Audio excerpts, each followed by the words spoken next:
E bom dia. Eu vou fazer um replay do shiur que eu dei no sábado à tarde.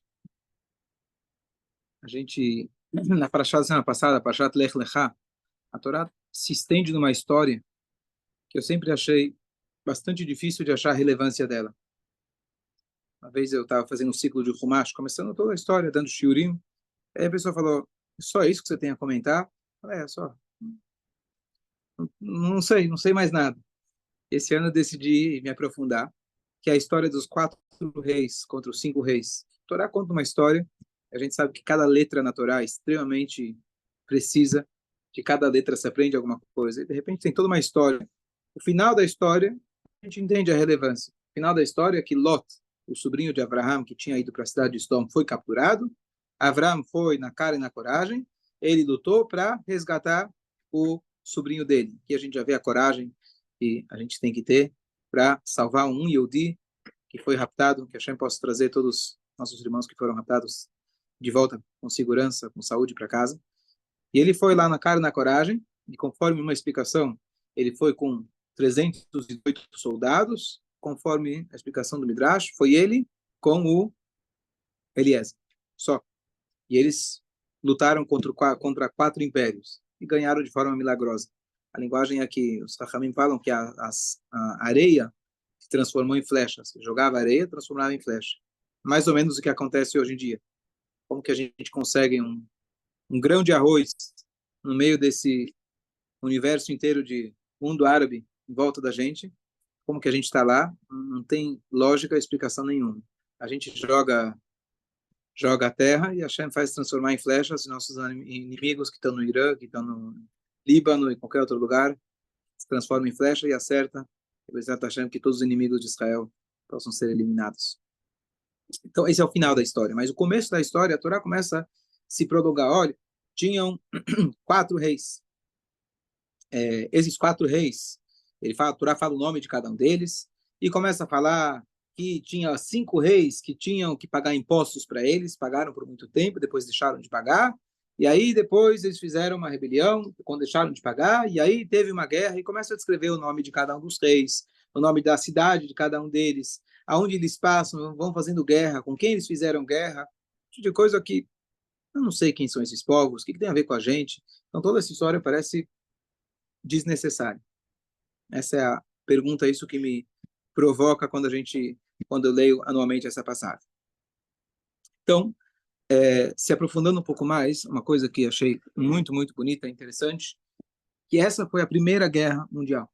Essa é a primeira guerra da história, que a Torá registra para a gente, pelo menos. E a linguagem que a Torá fala é que esses reis asu milchama. Asu milchama fizeram uma guerra. Em Israel, em hebraico, normalmente, quando você quer falar, você faria lachamu, fizeram uma guerra. Existe um verbo específico, não fazer uma guerra. Eles guerrearam. Asu milchama, eu vi um comentário que diz, eles criaram o conceito guerra. Eles criaram, não só que eles guerrearam. O conceito guerra foi criado aqui. Então, se você quer entender uma guerra, você tem que olhar para essa guerra. Se quer entender como lidar com uma guerra, qual é a causa de uma guerra, o que acontece durante uma guerra, aqui a Torá está te dando a dica. Aqui a Torá está te dando o direcionamento para você entender o que acontece. E se a gente entender essa guerra, a gente vai entender, infelizmente, as várias guerras que aconteceram ao longo da história e como realmente o povo judeu é sempre o centro de todas as atenções. Está nessa paraxá. Então, a primeira coisa, o primeiro que aparece, que ele começou essa guerra, o nome dele era Amrafel, Melech Shinar. Amrafel, dizem nossos sábios, era ninguém menos que o próprio Nimrod. Quem é o Nimrod? Nimrod é aquele que, quando Abraão vindo destruir os ídolos do pai, ele era o rei, e ele, então, esse Nimrod mandou jogar o Abraão vindo na fornalha. Os nomes em hebraico não são à toa, e a Torá chama ele de Nimrod. Os sábios eles comentam porque a palavra Nimrod vem de Mored. O que é Mored? Meridá? Rebelou. Porque ele se rebelou e ele queria fazer com que o mundo inteiro se rebelasse contra Hashem. Então ele era o oposto de Abraão. Avram era aquele que é chamado Ivri. Ivri é aquele que está do outro lado, significa que está o mundo inteiro indo numa direção e ele lutando contra a corrente. E o Nimrod era o rei, ele dizer, não tem a Kadosh Baruch Hu. Não vem com essa história de dizer que tem um único Deus. Eu não quero essa história de um único Deus. Eu não quero essa história de moralidade. Qual a diferença, aliás, entre ter um Deus ou vários deuses? O que muda? Falando, além de que está errado, além de que a gente não acredita, mas o que muda no comportamento da pessoa? Ele acredita, ele tem fé. Ele não acredita que é um, ele acredita que é vários. O que muda?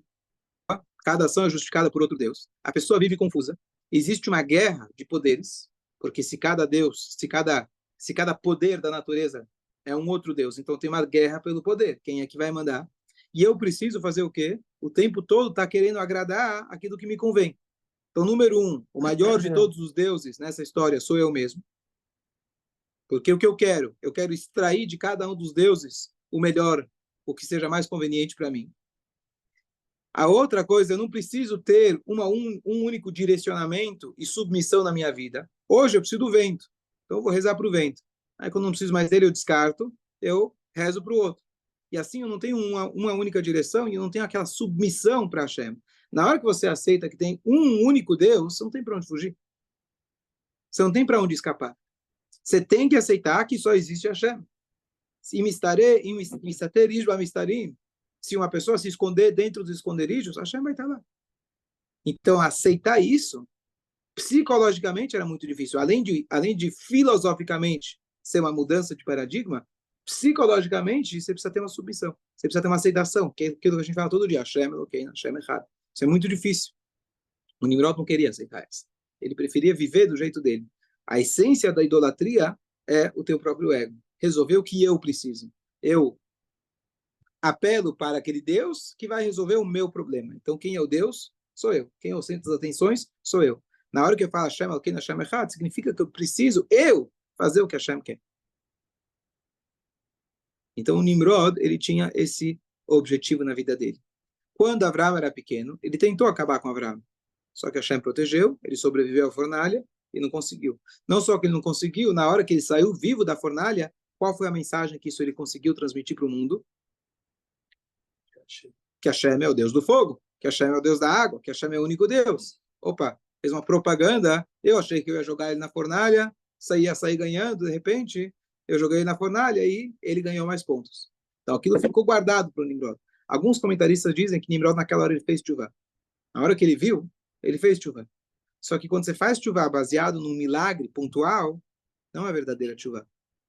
Passa 5 minutos e fala, não, isso aqui aconteceu. O fogo naquele dia não estava muito quente, porque a atmosfera, e aí você justifica e você esquece. Mas naquele momento ele fez tshuva. Então passam-se os anos, Avram ele está continuando, como o Rambam ele diz, com 3 anos ele começou a descobrir Hashem, depois ele começou a fazer debates públicos, ele começou a escrever livros, e Avram Avinu estava na capa dos jornais.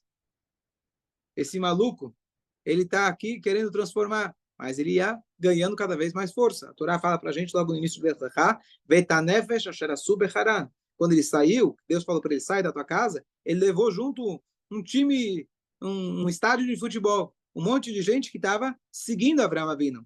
Isso representava para o rei da época, para o pensamento que dominante na época, representava uma ameaça.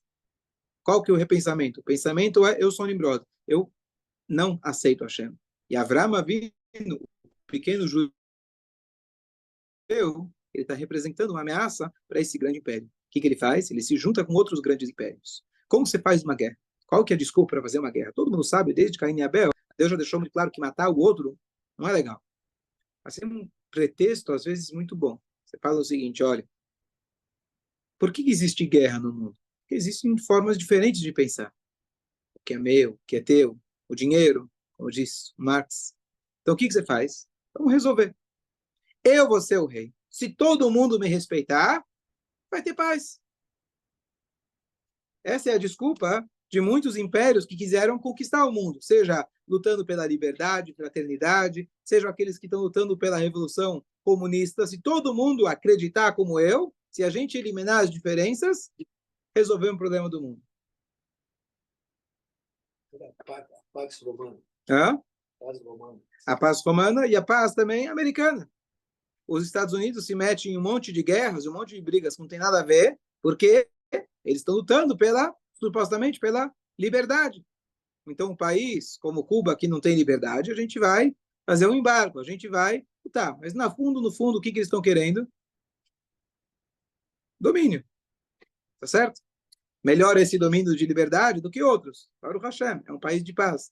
Mas sempre o país, o pensamento dominante, ele quer o quê? Transformar que o mundo seja sob o meu domínio e que seja e pense igual eu.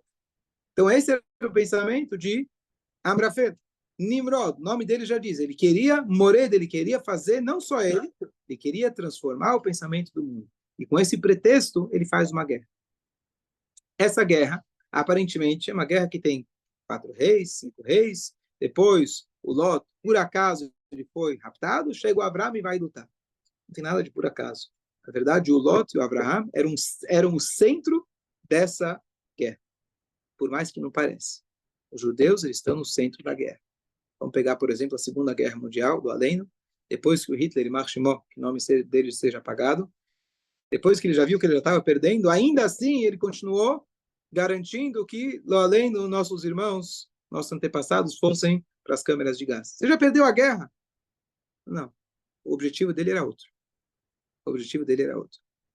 A gente sempre está no centro. Como que Abraão estava no centro dessa guerra? Então, a primeira coisa, tem 2 coisas curiosas. A localização geográfica desses reis era muito longe da localização desses outros 5 reis. Então, você vai dizer, bom, lá na China, eles vieram fazer uma guerra, se juntou a China com a Rússia, com o Irã, Deus nos livre, para vir até a cidade de Ubatuba, para falar, vocês não estão pagando impostos. Calma aí, não precisa de tanto. É uma cidade tão pequena e irrelevante. Aqueles 5 reis que a gente fala, eram 5 reis muito pequenos. Eles estavam localizados todos no mesmo lugar, eram 5, talvez, como se fossem 5 vilarejos pequenos. E, de repente, ele mobiliza 4 impérios, ele com mais 3 impérios, para fazer uma guerra contra quem? Contra uma cidadezinha? Você vai lançar um canhão contra uma mosca?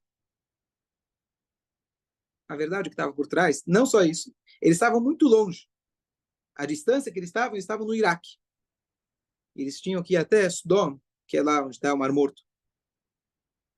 Não só isso que eles tinham a distância, eles ainda, o caminho que eles fizeram, eles começaram do norte, na fronteira norte de Israel, e foram descendo, e aí eles viram em direção mais perto pro lado oeste, pro lado oeste, até chegar perto de Sodom. Fazem como se fosse um L. Então, o que vocês estão fazendo toda essa viagem? No meio matam um monte de povos. O que está acontecendo? Qual que é o interesse deles? O interesse deles é o seguinte: esse Nimrod, ele queria pegar Abraham. Só que Abraham, ele sabia que não é tão fácil. O Mossad está lá, não é tão fácil pegar Abraham. Então ele vai lá e pega o Lot, o sobrinho de Abraham. Número 1, ele é um representante de Abraham. Número 2, a cara deles era muito parecida. Tanto é que na semana passada a gente leu que eles brigaram, os pastores. Por quê? Porque os pastores do Lot, eles pastoreavam de campos roubados, e Abraham estava queimando a ficha do Abraham. O que tem a ver com Abraham? Que as pessoas confundiam muito Abraham com o tio dele, com o sobrinho dele. Então, o Amrafel queria pegar, esse Nimrod queria pegar o Lot, obrigado, como um símbolo, como um mascote, como, tá vendo aqui? Eu peguei o Abraham. Troféu, obrigado, como um troféu. Eu peguei o Abraham. E o que ele queria com isso? Mostrar para os outros que ele continua dominando. E esse Abraham, que é uma pedra no sapato, conseguia eliminar ele. Só que ele vai conseguir? Claro que não vai. Mas esse era o intuito dele. Como a gente vê isso na Torá? A Torá fala para a gente nessa guerra que o Lot ele foi raptado. Quando que ele foi raptado? Vehu Yoshev Bisdom. Ele estava sentado em Sodom. Você entende se alguém pega um refém de guerra, quem foi na batalha? Mas a Torá faz questão de dizer que ele estava sentado na casa dele. Ou seja, foram procurar ele. sabiam o endereço dele e foram procurar exatamente o Lot. Não foi por acaso que ele foi raptado junto com todo o resto. Ele foi raptado porque ele era o centro, ele era o objetivo. A Torá fala claramente, ele estava sentado em Sodom. E Nimrod, com os outros, vão lá, pegam ele. Esse era o troféu que eles queriam. Esse era o objetivo. Então aqui a gente já vê uma coisa curiosa, que qual que é o nosso papel ao longo da história? Ao longo da história, muitos povos quiseram impor o seu modo de pensar. Sejam os romanos, sejam os gregos, sejam a época de Purim, a maneira de viver, cada um queria impor. Então, seja o Napoleão que queria impor a sua maneira de viver, seja os romanos que queriam impor o jeito deles viverem, que realmente tiveram impacto ao longo da história. E, aliás, os comentaristas eles trazem que esses 4 reis representam ninguém menos que os 4 galuyot que a gente passou, os 4 exílios. Começando por Babel, a Babilônia. Os babilônios destruíram o primeiro templo. Depois indo para Madai, que é a média, a história de Purim, quando a gente estava lá.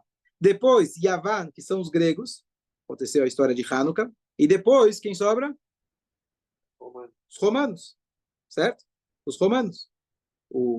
Os romanos, a Espanha é consequência de tudo isso, tá certo? Porque, na verdade, os romanos, o cristianismo, depois, quando se juntou, eles se tornaram cristãos e etc. E a gente foi expulso da Espanha também como consequência disso.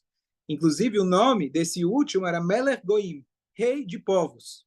Que cidade que é essa, povos? Goim não é uma cidade, não é um país.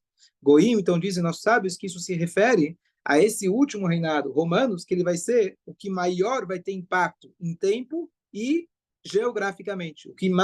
Os que mais conseguiram conquistar e tiveram maior impacto na história da humanidade. Os romanos tiveram realmente um impacto muito grande. Rei de vários povos. Por isso a Torá chama desse jeito. Fala. Antigamente tinha o politeísmo. Sim. O ateísmo é mais moderno. Sim. Sim. E o que é mais perigoso? O que é mais perigoso? Que sentido? Aquele que não acredita em nada ou aquele que acredita em vários deuses? Aquele que não acredita em nada. Pode-se dizer. Porque aquele que acredita em muito, você pode ir reduzindo. Acredita em 100 deuses, aí você passa para 50, passa para 20, até você chegar. Os cristãos estão próximos, então, 2, 3, estão batendo na trave, tá certo? Os muçulmanos, podemos dizer que é um, né? Podemos dizer que é um. Então, o Rambam escreve isso, que Hashem colocou o JC e o Mohammed aqui no mundo para aproximar o mundo e preparar o mundo para Mashiach, trazer o conceito de Mashiach para o mundo. Todos conhecem o conceito de Mashiach, só que quando Mashiach chegar, as pessoas eu achei que era o outro. Desculpa, me enganei. Bateu na trave, né? Bateu, não é bem na trave, chutou para fora, mas pelo menos chutou em direção ao gol. Então, esperávamos atrás. Então, aquele que não acredita é mais o Baal Shem Tov, eu sempre falo com meus filhos. O Baal Shem Tov, assim contam que quando ele ia contratar um cocheiro, ele dava uma volta, fazia um test drive. E ele passava na esquina onde tinha lá a casa de idolatria. Ele via se a pessoa fazia ou não o sinal. Se ele fazia, ele contratava, que é um homem de fé. A gente não pensaria dessa forma, peraí, mas ele está acreditando em outra fé, mas ele é um homem de fé. Pelo menos ele aceita que tem uma coisa Exatamente. Uma pessoa de fé, ele tem certas atitudes, certos cuidados morais que alguém que não tem fé não tem. Então, curiosamente, essa história, que Abraham era pedra no sapato desse rei, ou desse pensamento, e esses 4 reis representam os 4 galuyot, é exatamente isso que acontece. Porque o mundo está obcecado, obsessivo, louco por nós, e todo dia a gente aparece, porque nós somos aqueles que estamos segurando as pontas. O islamismo quer dominar o mundo.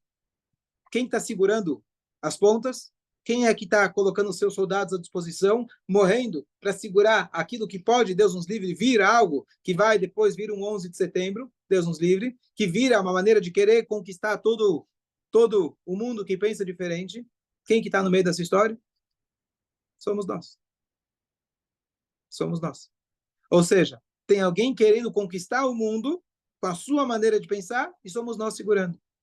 Eles queriam acabar com a gente na época das cruzadas, na época da Inquisição. O que eles queriam? Não, todo mundo tem que acreditar como nós. Todo mundo tem que aceitar o Novo Testamento. chega o povo judeu, e os caras não aceitam. E quando a gente acha que pegou eles, de repente, não conseguimos, vamos fazer uma guerra, vamos expulsar, vamos oprimir. Não adianta. Todos os povos, cada um com a sua maneira de pensar, com a sua religião, com a sua maneira de pensar, tem lá os judeus segurando as pontas. Essa é a primeira guerra. Você vê que como as coisas se repetem. O que o Hitler e Marshmallow tinha com os Yudim? O que você tem? O que ele queria, na verdade, inclusive, ele escreve no próprio livro, em Marshmallow Zifro, mas ele escreve no próprio livro que os judeus são a consciência do mundo. Eles que trouxeram e transmitiram os 10 mandamentos e a moralidade para o mundo. Ninguém quer o cara chato da sala de aula que conta a verdade, que dedura todo mundo. Ah, tá todo mundo colando. Quem gosta dele? Você sabe que ele tem razão. Você sabe que ele tá com a... O correto é ele, que não deveria... Você deveria sentar e estudar para a prova, em vez de colar. Ninguém gosta desse cara. Então, o que a gente faz? Ao invés de eu me dar o trabalho de estudar para a prova, ao invés de eu ser correto, ter a moralidade, o que eu faço? Vamos acabar com esse cara. Vamos eliminar esse cara. Esse cara é uma pedra no sapato. Esses somos nós. A nossa existência, nós somos aqueles que estão falando a verdade. Porque a nossa mera existência, você pode ser o judeu menos crente, mas a mera existência nossa, na cabeça deles, eles reconhecem e percebem que por mais que você não percebe, a tua existência é uma prova da moralidade, é uma prova de Hashem. Caso contrário, como que a gente está aqui até hoje? Então essa pedra no sapato está aqui nessa primeira história. E aí Avraham, ele fala, bom, eu tenho um papel. E mesmo que eu sou um só, ou eu com 318 soldados, você vai achar que é a força do Mossad, que conseguiu explodir a cama do cara lá no... Aqui não tem lógica, não tem sentido nenhum. Mas o Yehudi, sem esperar nada em troca, ele fala, eu vou lutar. E eu estou aqui para representar justamente a Kadosh Baruch Hu. Eu posso ser um grão de areia, mas eu estou aqui para representar a Hashem. Por mais que pisam e oprimem a gente, ninguém vai conseguir. Nós estamos aqui para segurar as pontas e lembrar o mundo inteiro que temos uma moralidade. E Avraham Avinu, ele vai, aposta tudo que ele tem, ele se joga numa guerra impossível, absolutamente impossível dele ganhar, e ele ganha. Quantas fronteiras a gente está lutando agora em Israel? 8 fronteiras.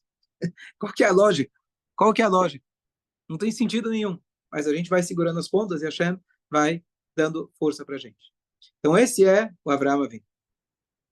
Continua a história. Aliás, um pouco antes disso. Como que o Lot foi raptado? Então a Torá conta para a gente que, na verdade, esses reinados, esses 5 reis, o rei, quem era o chefe deles? Então, por um lado, você tinha Nimrod, que era o chefe dos outros reis. Por outro lado, agora você tem Sodom. Está escrito que o rei de Sodom, ele saiu e ele entrou na guerra. E ele foi igual a Avraham, de certa forma. Ele se arriscou numa guerra, ele tinha 0 chance de ganhar. Mas diferente de Avraham, que foi pensando em salvar, foi pensando, pronto para perder tudo, com alto sacrifício, ele foi, esses dom, foi pensando que ele ia ganhar lá as 72 lá em cima. O que quer dizer? Ele pensou, na ganância dele, ele se enganou. O ser humano, na ganância dele, às vezes ele não consegue enxergar aonde ele está pisando. O próprio, falando de novo do Imar Shemó, que o nome dele seja apagado, ele falou logo no início da guerra que a gente não vai ter o mesmo erro da Primeira Guerra Mundial, que a gente vai estar lutando em fronteiras diferentes simultaneamente. Isso a gente vai garantir para não acontecer de novo. Assim a gente vai ganhar. No final da guerra, o que aconteceu? Ele estava com 2, 3 fronteiras ao mesmo tempo. E a ganância dele de querer ganhar, e as notícias chegando que os alemães estão morrendo de frio e não estão conseguindo, não, vamos que vamos, vamos que vamos. Isso próprio fez com que ele, Baruch Hashem, perdesse. A pessoa, quando tem a ganância, ela perde completamente a proporção das coisas e ela vai com tudo, arrisca tudo. Esse é o rei de Sodom. Então, não é que ele foi pensando em ajudar alguém. Pelo contrário, ele foi pensando, a ganância dele era tão grande, que isso é Sodom, que vai aparecer agora, a paraxá dessa semana. Quem era o Sodom? Sodom é aquela cidade que proibia da cá, acabava com os visitantes, etc., pensando só em acumular, pensando só em si mesmo. Aí esse rei de Sodom entra na guerra. Obviamente ele perde em um instante. Ele é todo mundo é raptado, todo mundo é aprisionado. E levam as coisas. Chega Avraham, salva o mundo. Quem que ele salvou? Lot. E salvou esses Sodom. Uma atitude talvez até desnecessária. Deixa eu pegar meu sobrinho, tirar ele, o resto que Não, eu vou resolver o problema também.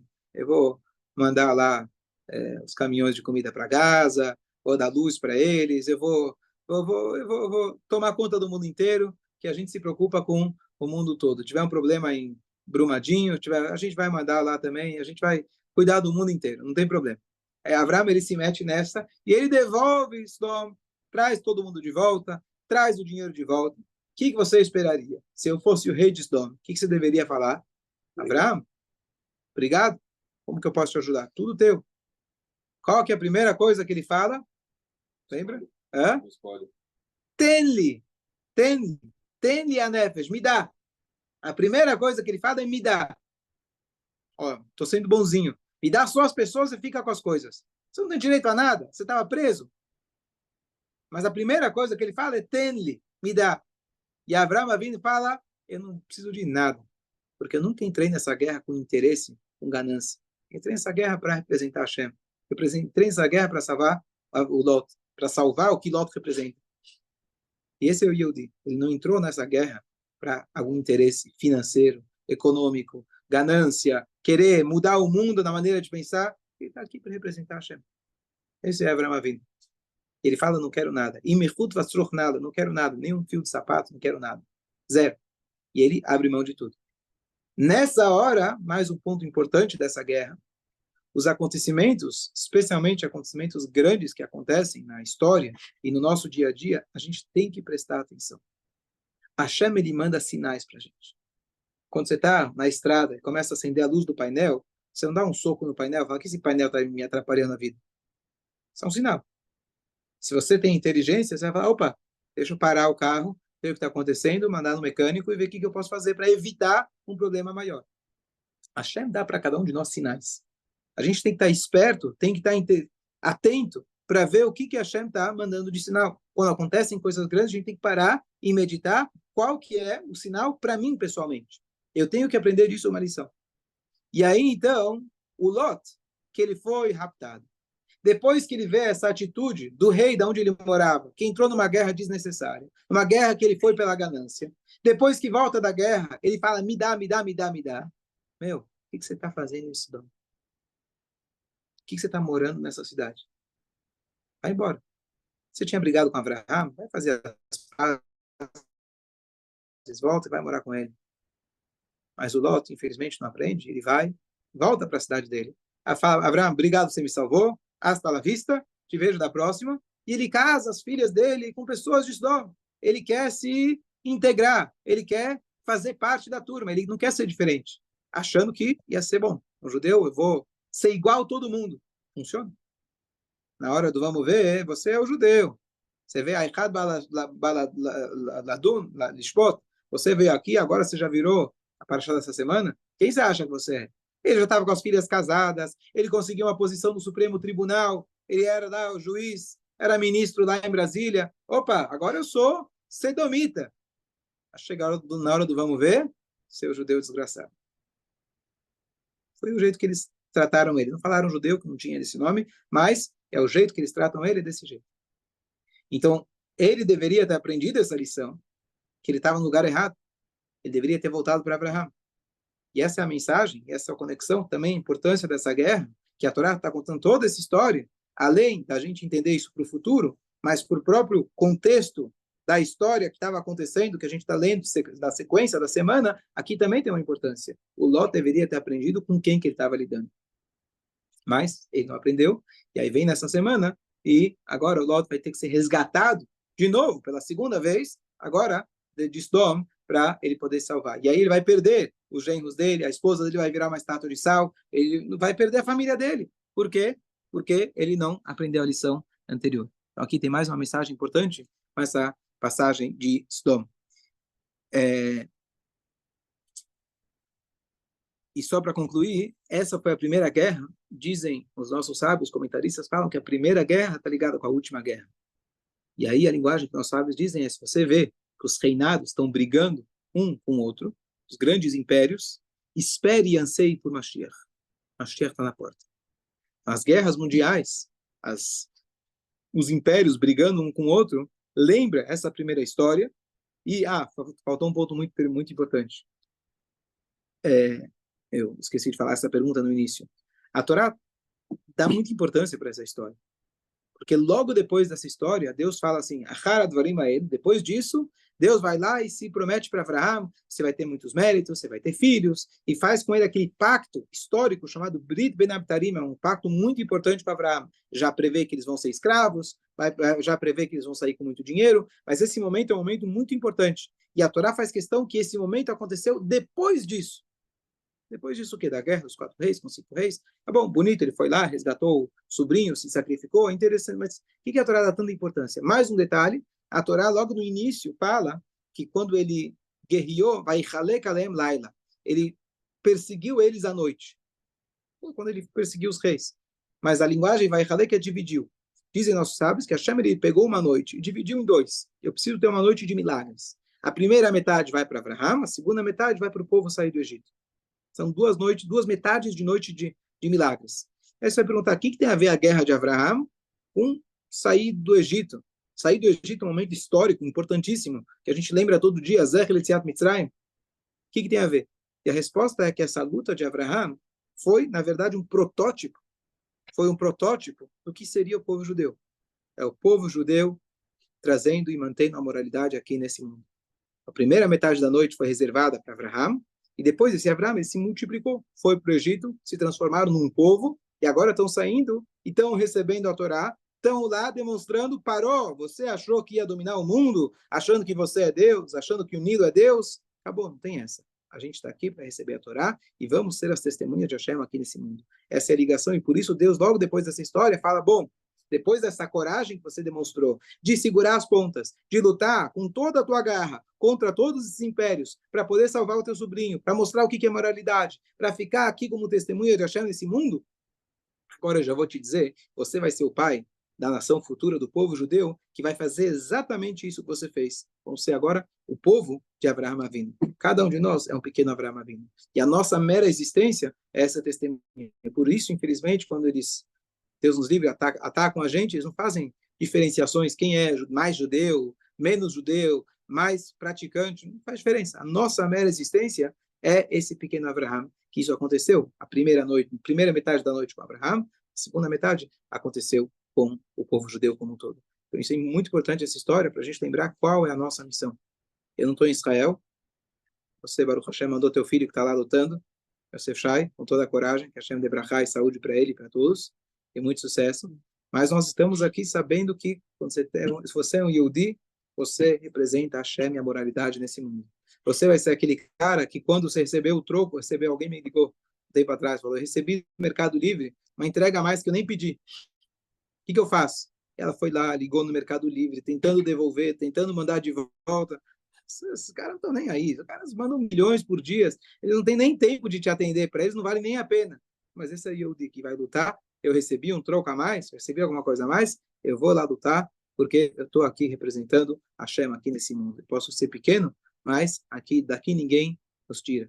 Que, apesar da Hashem, a gente tenha em breve a concretização disso que os comentaristas eles trazem, que quando a gente vê os reinados lutando, brigando um com o outro, então esse é o sinal que o Mashiach está aí, e nós somos esse Mashiach. Enquanto ele não chega, nós somos os representantes dele, e a gente tem que estar aqui nesse mundo representando a Hashem, segurando as pontas. A nossa responsabilidade de cada um de nós, individualmente, é tremenda. A gente pode estar num local que tenha 300 mil gentios. Você é o judeu, você tem que estar lá representando a Hashem. Você é o Avram Ivri, você é aquele que está do outro lado do mundo.